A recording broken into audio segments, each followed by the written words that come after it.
Hello दोस्तों, स्वागत है आपका सत्येंद्र मौर्य के इस नए वीडियो में। आज हम आप लोगों को पढ़ाने चल रहे हैं केमिकल काइनेटिक्स, रासायनिक बलगत की चैप्टर नंबर 4। जो आपका चैप्टर 4 है, चैप्टर 4 में हम लोग पढ़ने चल रहे हैं केमिकल काइनेटिक्स यानी कि रसायन बलगत क्या है। आप थोड़ा सा हिंदी वर्ड समझिए। रासायनिक या रसायन बलगत कुछ भी कर सकते हैं। बल गत की, बल यानी फोर्स, इसकी बात किया जा रहा है फोर्स। और गत मतलब क्या होता है? गत मतलब होता है आगे बढ़ना, यानी फोर्स लगाकर यानी बल लगाकर क्या कर सकते हैं, जो रसायन की क्रिया विधि है, जो भी केमिकल की क्रिया विधि हो रही है, यानी जो भी रिएक्शन की क्रिया विधि हो रही है, रेट ऑफ रिएक्शन की क्रिया विधि हो रही है, उसको हम फोर्स लगाकर क्या कर सकते हैं, आगे बढ़ा सकते हैं। आगे बढ़ा सकते हैं, घटा सकते हैं, जो भी आपका मन कहे वो कर सकते हैं। तो दोस्तों, यहाँ पर जो हमको पढ़ना है केमिकल काइनेटिक्स में, तो इसकी परिभाषा क्या होती है, यानी सबसे पहले तो हमको ये जानना पड़ेगा रासायनिक केमिकल काइनेटिक्स क्या है, रासायनिक बलगत क्या है। तो हम नोट कर लेंगे, नोट करिएगा, नोट करेंगे। रसायन विज्ञान की भाषा का, रसायन विज्ञान की भाषा का जिसके अंतर्गत हम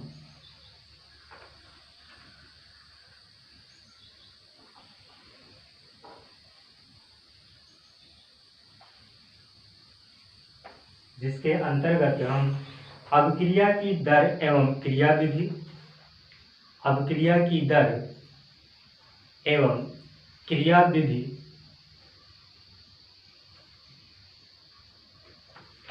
का अध्ययन करते हैं, रसायन बलगत कहलाता है। रसायन या रासायनिक बलगत कहलाता है। इतना हो गया जो रासायनिक बलगत। तो यहाँ पर इसके बाद हम लोग देखेंगे रेट ऑफ रिएक्शन क्या होती है। रेट ऑफ रिएक्शन यानी अभिक्रिया की दर, अभिक्रिया की दर या अभिक्रिया दर क्या होती है। अभिक्रिया दर यानी जो आपकी रिएक्शन हो रही है, कोई भी जो आपकी रिएक्शन हो रही है, वो रिएक्शन कितने स्पीड से हो रही है, कितने स्पीड से नहीं हो रही है, उन सब चीज़ों को हम यहाँ पर जानेंगे रेट ऑफ रिएक्शन में, अभिक्रिया दर में। अभिक्रिया की जो दर होती है बेटा, वो स्मॉल आर से प्रदर्शित की जाती है। किससे? स्मॉल आर से प्रदर्शित की जाती है जो क्रिया की दर होती है। तो डिफिनीशन इसकी नोट कर लेंगे हम लोग। डिफिनीशन लिखेंगे, परिभाषा लिखेंगे इसकी। इकाई समयांतराल में, इकाई समयांतराल में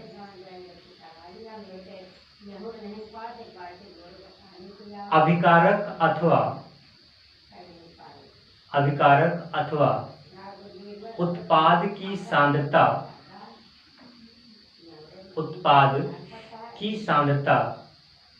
में परिवर्तन की दर को अभिक्रिया दर कहते हैं। अभिक्रिया दर कहते हैं। इसको हम कैसे समझेंगे, देखिएगा क्या होता है। अगर कोई भी आपकी अभिक्रिया हो रही है A प्लस बी आपकी एक अभिक्रिया है, ये हो रही है, तो यहाँ से आपका जो प्रोडक्ट बनेगा वो क्या बनेगा, आपका AB बनेगा। अब ये क्या है, आपका अभिकारक। ये चीज तुमको नहीं बताना पड़ेगा ना, क्योंकि आप लोग इंटर में पहुंच चुके हैं, आप हाई स्कूल से पढ़कर आए हैं। ये है आपका अभिकारक और ये क्या है, आपका उत्पाद। अगर आपका जो अभिकारक है, ये अभिकारक यहाँ पर सांद्रता की बात कर रहे हैं, यहाँ पर मान लीजिए 50% कंसंट्रेशन है, 50% कंसंट्रेशन, और यहाँ पर भी कितना है, 50% कंसंट्रेशन है।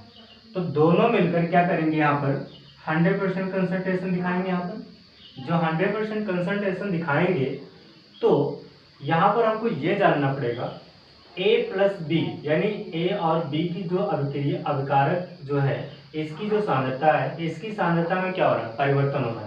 परिवर्तन होकर उत्पाद में बदल गया। बात यही कहा गया, जो आपका अभिकारक है और जो उत्पाद है, अभिकारक अथवा उत्पाद, कि सांद्रताओं में जो परिवर्तन होता है वही क्या कहलाता है, अभिक्रिया दर कहलाती है। इसे ग्राफ के द्वारा भी समझ सकते हैं।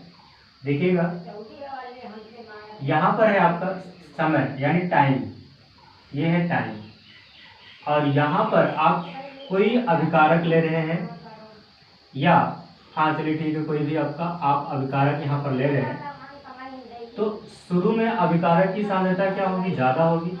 जब हमने अभिक्रिया शुरू नहीं कराई है तो सांद्रता क्या होगी, ज़्यादा होगी। जैसे जैसे अभिक्रिया स्टार्ट होगी अथवा जैसे जैसे समय बीतेगा तो अभिकारक की सांद्रता क्या हो जाएगी, घटती जाएगी। अभिकारक की सांद्रता क्या हो जाएगी, घटती जाएगी, और वो किसमें बदल जाएगा, उत्पाद में बदल जाएगा। तो उत्पाद दिखाने गया तो अभिकारक की सांद्रता क्या हो रही है, लगातार घटती जा रही है। ठीक है, जैसे जैसे समय बीत रहा है, या फिर हम बात कर सकते हैं यहाँ पर टाइम को लेकर और कंसंट्रेशन को भी लेकर बात कर सकते हैं। तो कंसंट्रेशन इधर क्या हो रहा है, डिक्रीज हो रहा है, और इधर क्या है, इंक्रीज है। इधर क्या है, कंसंट्रेशन इंक्रीज है, इंक्रीजिंग ऑर्डर, और इधर क्या है, डिक्रीजिंग ऑर्डर। जैसे जैसे समय बीत रहा वैसे वैसे अभिकारक की सांद्रता क्या हो रही है, कम होती जा रही है। इसी को हम उत्पाद के केस में कह सकते हैं। उत्पाद शुरू में जब अभिक्रिया स्टार्ट नहीं हुई है तो उत्पाद की जो सांद्रता है कितनी है, 0 है। जो आपका प्रोडक्ट है उसकी सांद्रता कितनी है, 0 है। लेकिन जैसे जैसे अभिक्रिया होती गई वैसे वैसे उत्पाद की सांद्रता क्या हो गई, बढ़ती गई। यानी ये था कर्व उत्पाद के लिए, उत्पाद की सांद्रता, और ये है आपका अभिकारक की सांद्रता। बहुत आसान तरीके से हम बेटा समझा रहे हैं, आपको समझ में आ जाना चाहिए।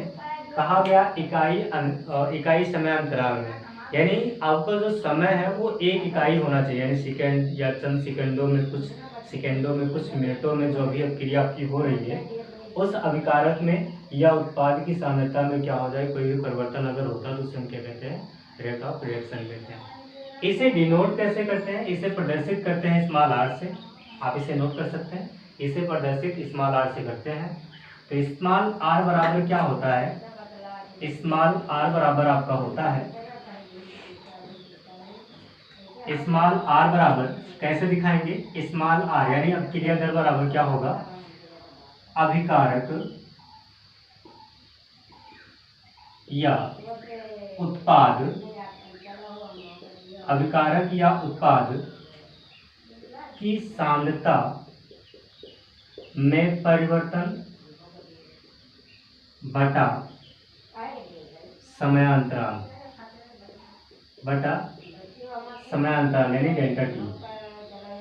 कहा गया जो आपका अभिकारक है या उत्पाद है उसकी सांद्रता में क्या है, परिवर्तन है, और कितने कितने में होगा, समयांतराल में, यानी निश्चित समयांतराल में या इकाई समयांतराल में जो अभिकारक या उत्पाद की सांद्रता में परिवर्तन हो रहा है वही क्या है, उसकी अभिक्रिया की दर है। तो यहाँ पर दूसरी तरह से भी दिखा सकते हैं, स्मॉल आर बराबर अभिकारकों की सांद्रता में कमी, अभिकारकों की सांद्रता में कमी अपान डेल्टा टी। एक तरह से और दिखा सकते हैं हम, उत्पादों, अगर अभिकारक की सांद्रता में कमी हो रही है तो किसी की सांद्रता तो बढ़ रही होगी, वो किसकी सांद्रता होगी, उत्पाद की होगी। तो उत्पादों की सांद्रता में, उत्पादों की सांद्रताओं में वृद्धि, उत्पाद की सांद्रता में क्या करेंगे, वृद्धि डेल्टा टी, यानी डेल्टा टी समयांतराल में उत्पादों की सांद्रताओं में जितनी वृद्धि हो रही है उसी को हम क्या कहते हैं, अभिक्रिया की दर कहते हैं। डिफिनीशन यानी परिभाषा जो है हम कई तरीकों से बता सकते हैं।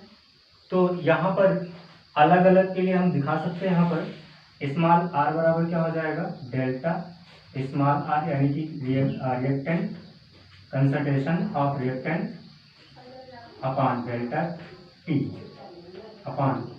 टी। यहाँ पर क्या हो जाएगा, यानी डेल्टा कंसंट्रेशन ऑफ टी यानी प्रोडक्ट अपान डेल्टा टी, इतना हो जाएगा।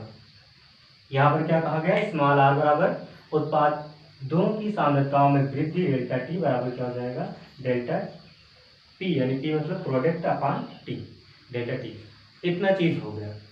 अब अगर आपको कुछ अभिक्रिया दी जाए, उस अभिक्रिया में कहा जाए कि जो अभिक्रिया हो रही है उसमें हम रेट ऑफ रिएक्शन कैसे बताएंगे।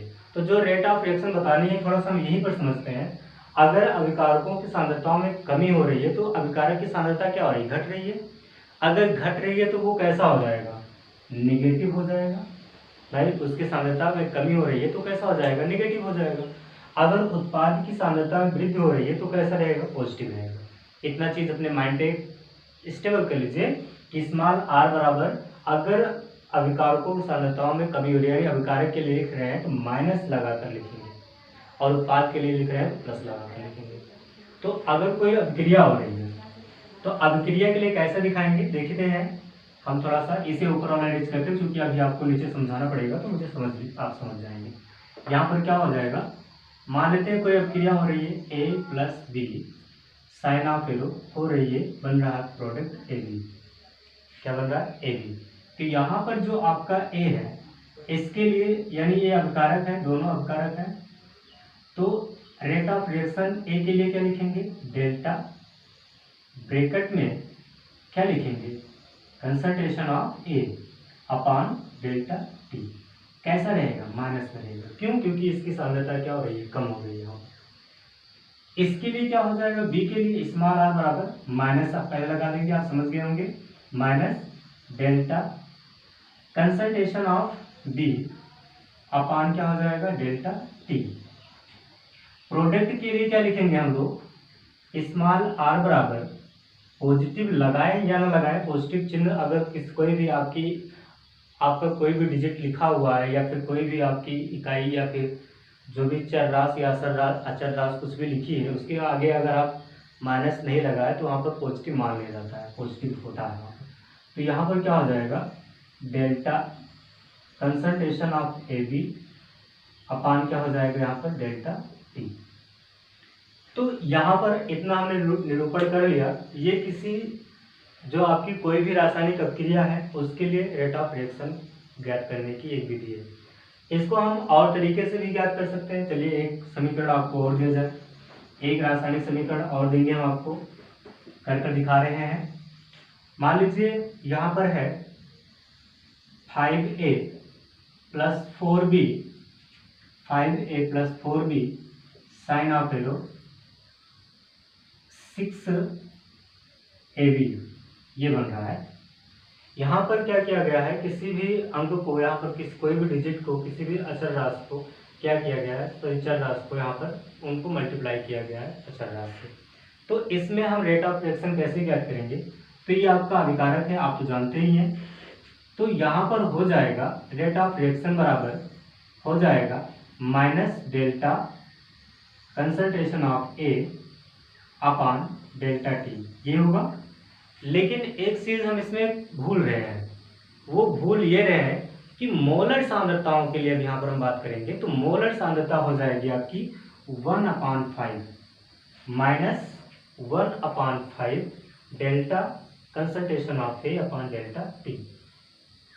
आप ऐसे करेंगे, ऐसा अब नहीं होगा जैसे पहले किए, इस तरह नहीं करेंगे। इसके सामने अगर कोई भी अंक दिया गया है तो उसको हम क्या करेंगे, माइनस में, यानी अगर अभिकारक में लिख रहे हैं तो माइनस में रहेगा, उत्पाद में रहेगा तो पॉजिटिव में रहेगा, 1/, यानी कि उसका अनुपात हो जाएगा। इसकी मोलर सांद्रताओं की हम बात कर लेंगे। तो यहाँ पर इतना हो जाएगा और इसके लिए क्या हो जाएगा, माइनस, यानी कि minus 1/4 delta B concentration of B, यानी कि और डेल्टा टी। अब प्रोडक्ट के लिए क्या हो जाएगा बेटा, आप तो समझ गए ना, 1/6 delta concentration of A B upon delta T, ये हो जाएगा, इतना हो जाएगा। आप समझ गए, फिर से समझा देता हूँ।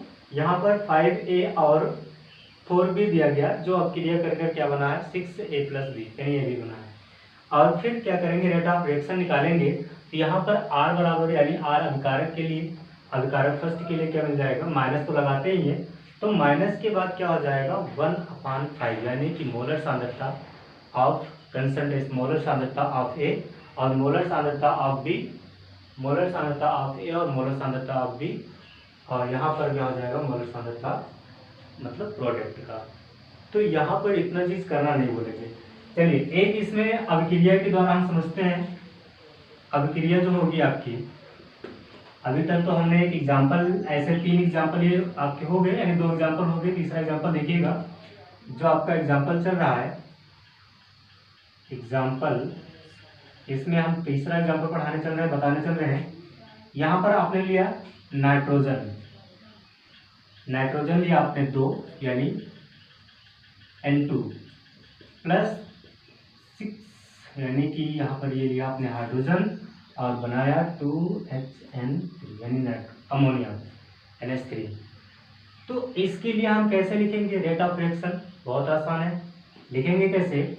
यहाँ पर हो जाएगा R बराबर, देखिए यहाँ पर है R, यानी कि अगर N2 की बात किया गया तो इस तरह, अगर ऐसे बात किया जाता तो 2N की बात किया जाता तो इस तरह हो जाता, -1/2 डेल्टा कंसंट्रेशन ऑफ नाइट्रोजन अपान क्या हो जाता, डेल्टा T। भाई जो आपने पहले लिखा वही यहाँ पर।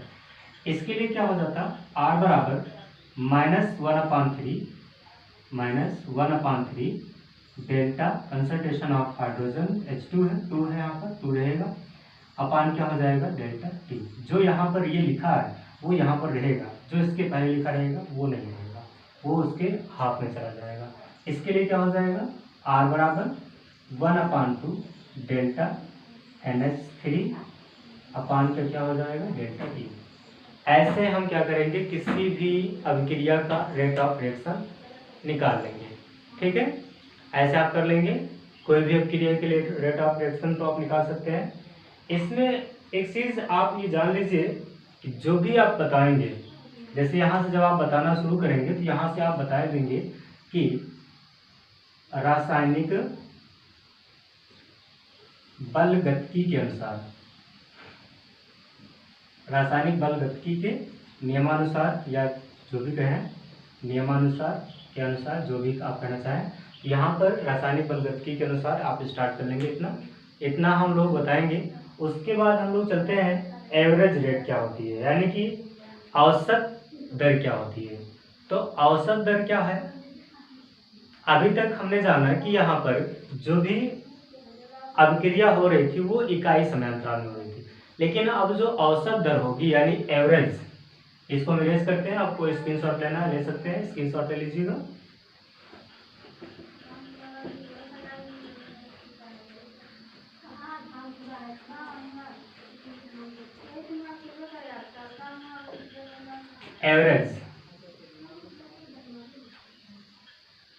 एवरेज रेट क्या है, औसत दर क्या है। अभी इकाई समय, लेकिन इकाई समयांतराल में हो रहा था, अब हम औसत दर की जो बात करने चल रहे हैं। औसत मतलब क्या, बड़ा। कोई भी जो अभिक्रिया हो रही है, जो शुरू जहां से हो रही है, जहां तक अंत हो रहा है, जहां से शुरू हो रही है और जब तक अंत हो रहा तब तक, यानी जो सेकंड लग रहे हैं, जो मिनट लग रहे हैं, जो घंटों लग रहे हैं, पूरा हमको पूरा लेना है, यानी बड़ा, कुछ बड़ा लेना है हमको। तो यहाँ पर हो जाएगा आपकी, आप इसकी डिफिनीशन नोट करेंगे, फिर आपको समझाते हैं हम। डिफिनीशन नोट कर लीजिएगा।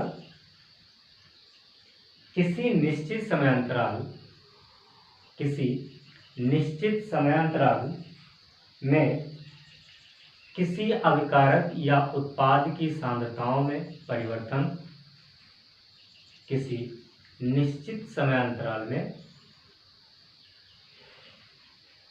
अभिकारक या उत्पादों की सांद्रताओं में परिवर्तन की दर औसत दर कहलाती है। औसत दर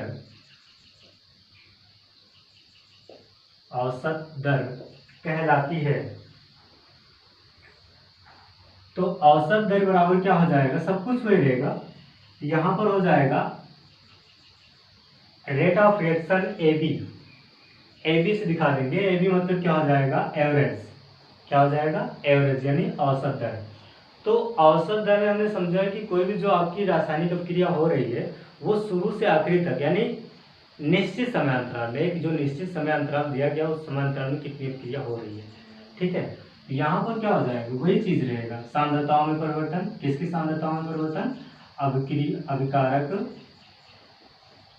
या उत्पाद की सांद्रता में परिवर्तन। बटा क्या हो जाएगा, वही डेल्टा टी।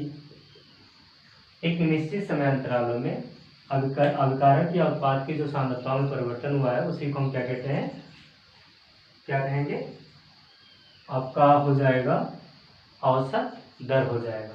इसे जो दिखाएंगे rate of reaction, average rate of reaction बराबर कंसंट्रेशन ऑफ सी, यानी कि डेल्टा सी अपान क्या हो जाएगा, डेल्टा टी। डेल्टा क्यों दिखाते हैं, एक ये डेल्टा है और एक ये भी होता है डी, स्मॉल डी। तो स्मॉल डी वो डिफरेंशिएशन होता है, हमको वो नहीं दिखाना होता है, तो डिफरेंशिएशन नहीं दिखाएंगे हम, डेल्टा टी दिखाएंगे ये वाला। और ये मतलब होता है छोटा और ये मतलब होता है बड़ा, ठीक है। तो छोटा वाला भी नहीं दिखाएंगे, ये बड़ा वाला दिखाएंगे। एक इसमें हम पढ़ेंगे, इतना हो गया। एक इसमें हम पढ़ेंगे क्या, तात्क्षणिक दर। तात्क्षणिक दर क्या होता है, तात्क्षणिक दर इंस्टेंटेनियस, इंस्टेंटेनियस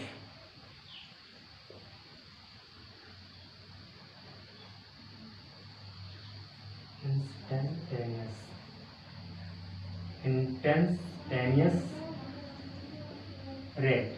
देखिए स्पेलिंग थोड़ा सा मिस्टेक हो रही है, इसका मतलब होता है तात्क्षणिक दर अथवा तत्कालिक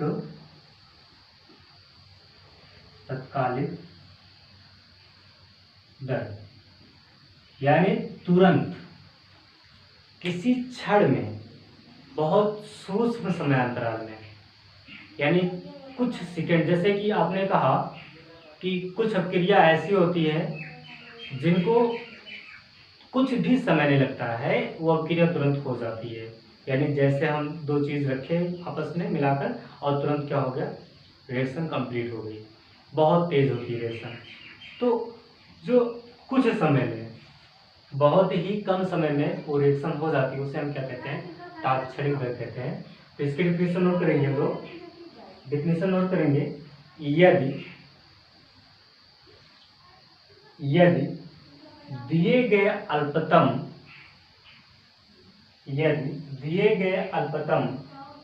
समय पर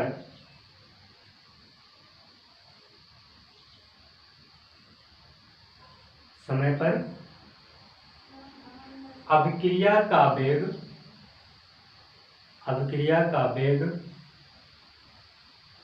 तात्क्षणिक वेग कहलाता है। किसी दिए गए अल्पतम समय पर अभिक्रिया का वेग, किसी दिए गए अल्पतम समय पर अभिक्रिया का दर क्या कहलाता है, तात्क्षणिक दर कहलाता है। इसको जो हम दिखाएंगे यहाँ पर स्मॉल आर से ही दिखाते हैं।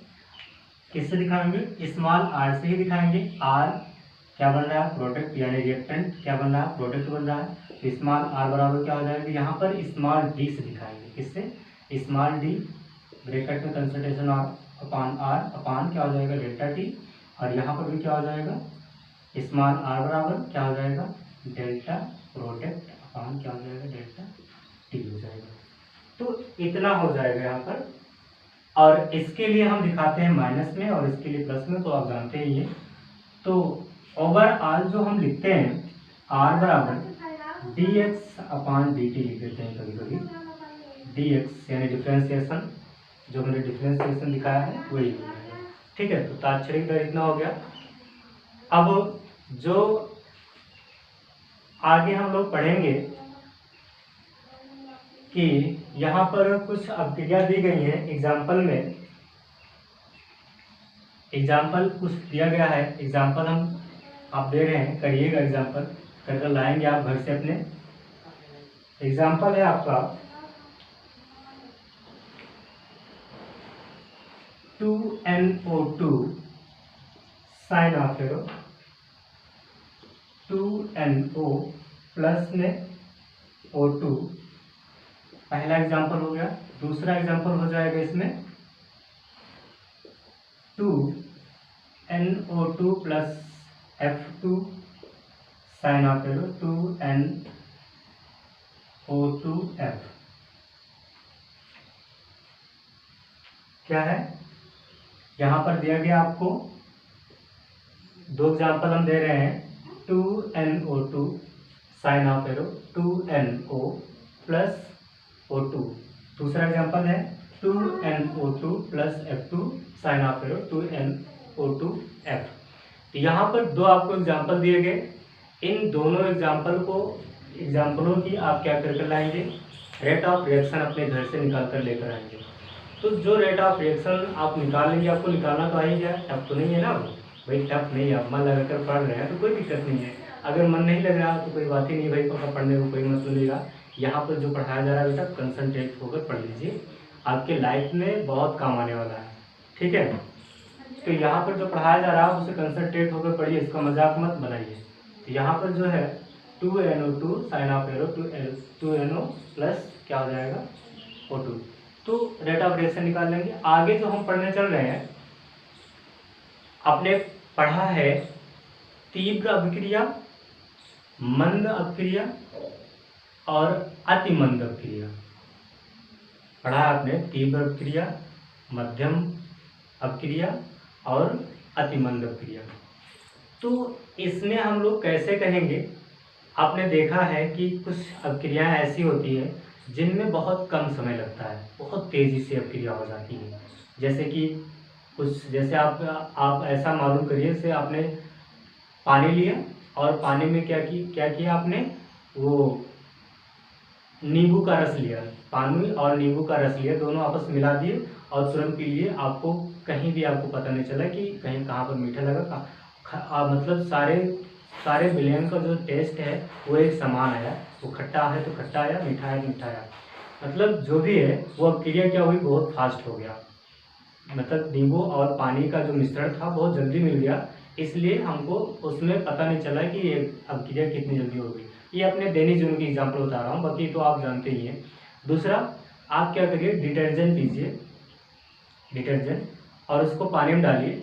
तो आपको क्या करना पड़ता है, पानी को थोड़ा सा खंगोलना पड़ता है ताकि वो डिटर्जेंट क्या हो जाए, उसमें घुल जाए।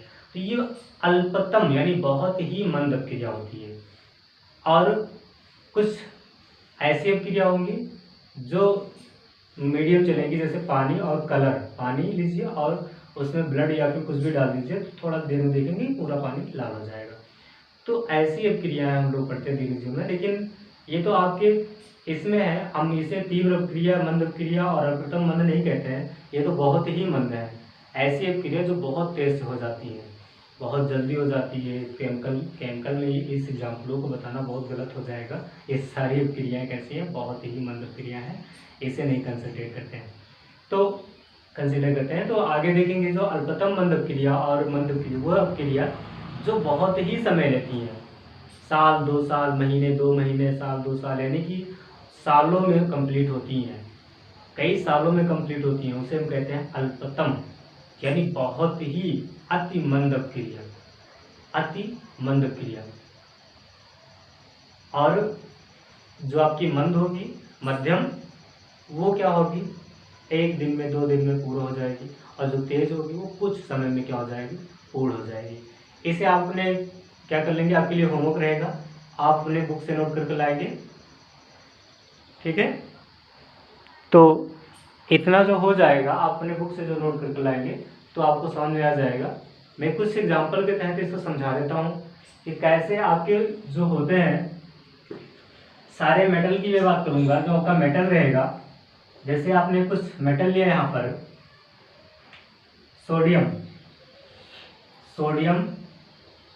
एल्युमिनियम, और आपने लिया जिंक, और आपने लिया क्या, गोल्ड। इन सब की अभिक्रिया आपने कराई डाइल्यूट H2SO4 से। तो जो मेटल होते हैं वो क्या होते हैं, सभी के सभी क्या होते हैं, बेस होते हैं। आपको भूलना तो नहीं है, सभी मेटल क्या होते हैं, बेस होते हैं। क्योंकि आप भूलेंगे मतलब आप पढ़ नहीं रहे।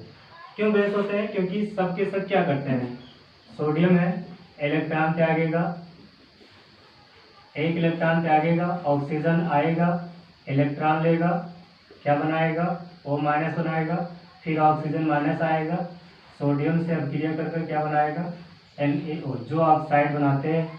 आपने डिफिनेशन लिखा है, जो ऑक्साइड बनाते हैं वही क्या होते हैं। यहाँ पर जो आपका सोडियम है, ये बहुत तेज़ी से H2SO4 के साथ अक्रिया करता है। जो सोडियम है वो बहुत ही फास्ट H2SO4 के साथ अक्रिया करता है।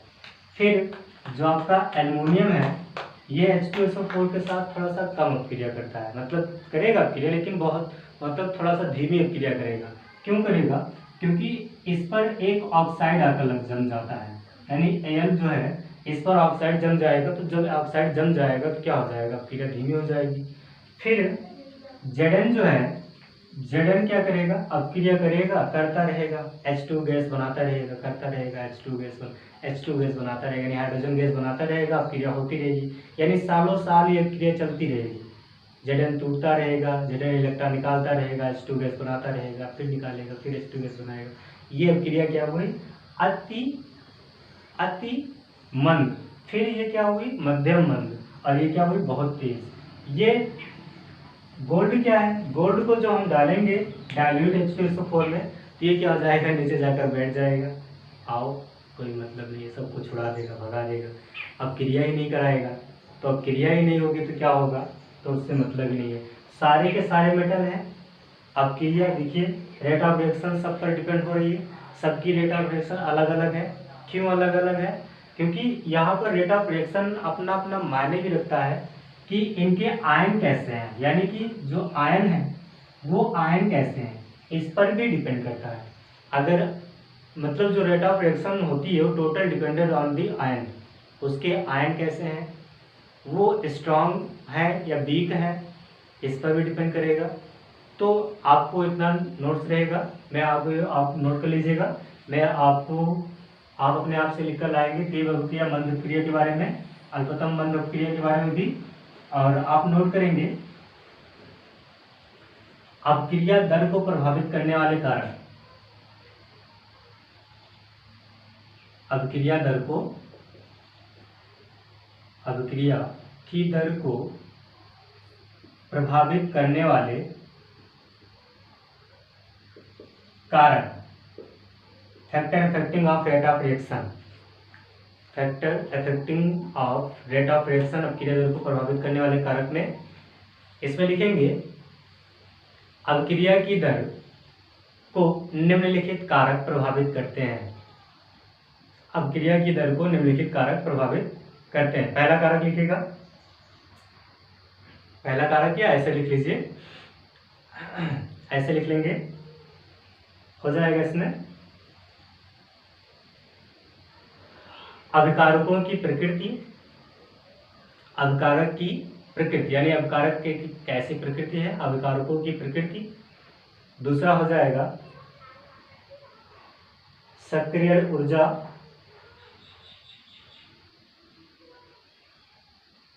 अभिकारकों की सक्रिय ऊर्जा, दहली ऊर्जा, आयनन ऊर्जा, इलेक्ट्रॉन बंधुता, इलेक्ट्रॉन एफिनिटी जिसे बोलते हैं हम लोग,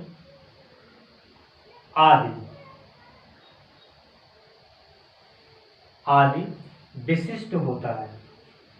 अतः विभिन्न अभिकारकों की क्रिया दर,